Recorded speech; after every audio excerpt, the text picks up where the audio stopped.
Hello all welcome to my channel. ఈరోజైతే నేను పల్లి మసాలా చాట్ అయితే చేయబోతున్నానండి. సో ఇది ఈవినింగ్ స్నాక్స్‌గా అయితే చాలా టేస్టీగా ఉంటుంది అండ్ సింపుల్‌గా కూడా అయిపోయే రెసిపీ అనమాట.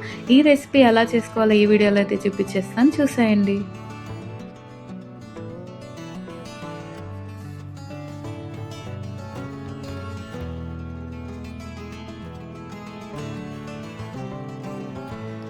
సో ఫస్ట్ అయితే స్టవ్ ఆన్ చేసేసుకొని దానిపైన ఒక ప్యాన్ అయితే పెట్టుకోవాలి. అందులో మనం పల్లీలు అయితే యాడ్ చేసుకోవాలండి. మనం ఎంత క్వాంటిటీ తింటున్నామో అంతైతే యాడ్ చేసుకోవచ్చు. సో పల్లీలు అయితే వేసేసాను. ఇప్పుడు వీటిని బాగా వేగనివ్వాలన్నమాట. సో మరీ బ్లాక్ అయితే అవ్వకూడదు, మీడియం కలర్ వచ్చేంత వరకు అయితే వేగనిచ్చుకోవాలి. బ్లాక్ అయిపోతే టేస్ట్ కూడా మారిపోతుందన్నమాట.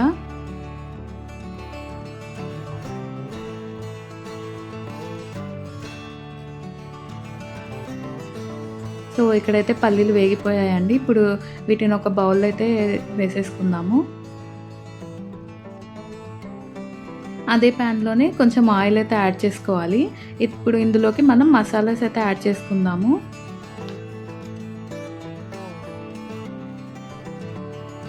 సో ఆయిల్ అయితే వేడెక్కిపోయింది కదండి. ఇప్పుడు ఇందులోకి పసుపు అయితే యాడ్ చేస్తున్నాను.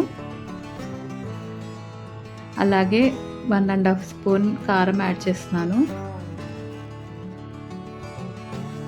కొద్దిగా సాల్ట్ అయితే యాడ్ చేసుకోవాలి. మనకు కావాలి అనుకుంటే గరం మసాలా కూడా యాడ్ చేసుకోవచ్చు. సో మీడియం ఫ్లేమ్లోనే ఆయిల్ అయితే వేగనివ్వాలండి, లేకపోతే మనం వేసిన కారం అవన్నీ బ్లాక్ అయిపోతాయి అన్నమాట. సో ఇలా కలుపుకోవాలి. ఒక 2 మినిట్స్ ఆయిల్ అట్లా వేయించితే చాలు కారం అవి. తర్వాత మనం తీసి పెట్టుకున్న పల్లీలు అయితే ఇందులో వేసేసుకోవాలి.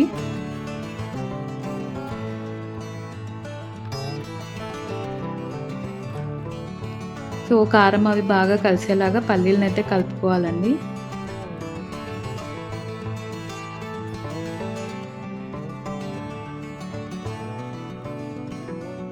ఆల్రెడీ పల్లీలు వేగాయి కదా, సో ఒక్కొక్క 2-3 మినిట్స్ అలా వేగనిస్తే సరిపోతుంది.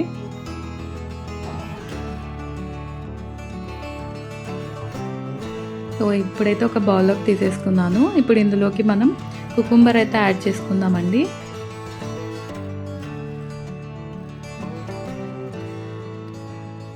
అలాగే ఆనియన్స్ కూడా యాడ్ చేసుకోవచ్చు. మన దగ్గర క్యాప్సికమ్ ఉంటే క్యాప్సికమ్ అయినా యాడ్ చేసుకోవచ్చు, క్యారెట్ అయినా యాడ్ చేసుకోవచ్చు. ఇక్కడ ఇంకా టొమాటోస్ యాడ్ చేశాను. అలాగే కొంచెం కొత్తిమీర అయితే యాడ్ చేశాను. నిమ్మరసం అయితే పిండుకోవాలండి, చాలా టేస్ట్ వస్తుంది నిమ్మరసం ఉంటే. అండ్ అలాగే ఫస్ట్లో కొంచెం వేసాం కదా సాల్ట్, ఇప్పుడు కొంచెం ఆనియన్స్ అవి యాడ్ చేస్తాం కాబట్టి కొంచెం అయితే యాడ్ చేస్తున్నాను. అన్నీ యాడ్ చేశాక బాగా కలిపేసుకోవాలి. మనకు ఆకలి వేసినప్పుడు కూడా సింపుల్గా అయిపోయే రెసిపీ అన్నమాట.